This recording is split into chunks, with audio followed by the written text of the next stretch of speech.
Hi everyone and welcome to our video for today, Tuesday the 19th of October. As ever, I hope that you are keeping safe and well. I'd like to start today's video by showing you a fun present that someone got me a while back. It's a book called Finding Jesus. It's a bit of a take on the Where's Wally books. So if you can imagine, the book is filled with pages with crowds of people on them. And in those crowds, you've got to find Jesus. And there he is there. That's who we're looking for on each page. Kind of the traditional image of Jesus. Whether that's what he looked like when he was on earth, who knows. But that's who we're looking for in the book. So let's just have a look at an example page. So there we are. We've got a crowded cinema. So somewhere in amongst that lot, you'll find Jesus. Now, I'm not going to point to you to show you where he is, because I've not found him on this page yet. So I'm afraid you're out of luck if you want the solution. But as I say, you get the idea.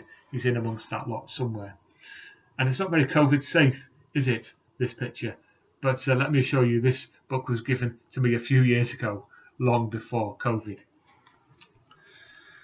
So it's a really fun book, but in a way it gets us to think about that really key issue of people looking for and finding Jesus in everyday, present day, contemporary settings. So we've already seen a cinema. So other pages in the book include supermarkets, weddings, rock concerts, contemporary settings where people gather. And of course, as we know, Jesus isn't still on earth in physical form. He's not walking around looking like that. So how on earth do people look for and find him? But that's, of course, where we come in, isn't it? As God's people in that great commission, we are called to bridge that gap. We are called to help others to look for and find Jesus. Now, not only are we not Jesus, but we don't, most of us anyway, don't dress like him either. There are very few Christians, in fact, who wear any sort of uniform to show that they're Christians as they live their lives. I am one of a few, perhaps, with my dog collar. Think about a nun in a habit. Street pastors, they wear a kind of uniform. But generally, on the whole, Christians, as I say, as they live their lives, there's not a specific uniform that they wear to say, I am a Christian.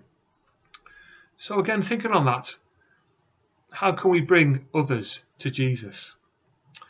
And I think there's a bit of an answer for us in Colossians chapter 3, where Paul writes, "As God's chosen ones, holy and beloved, clothe yourselves with compassion, kindness, humility, meekness, and patience.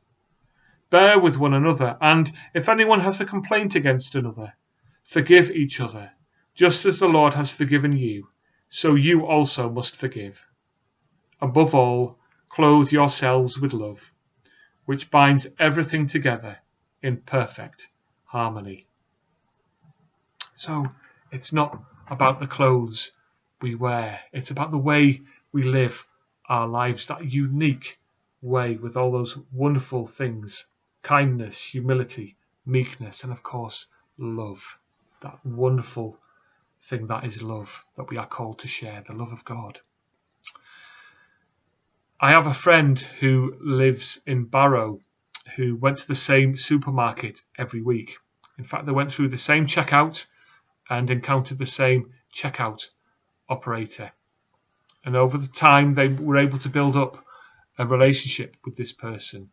And it's just simply through the way that they were, their demeanour, their kindness, their generosity, their patience when things were busy, that they took their opportunities to show the love of Christ and how they lived their lives. And that struck up a relationship and conversation with that checkout operator, to the point that that checkout operator actually went along to their church and became a Christian. So there's a real life example of how it is possible for us as God's people in contemporary society to help others to look for and to find Jesus.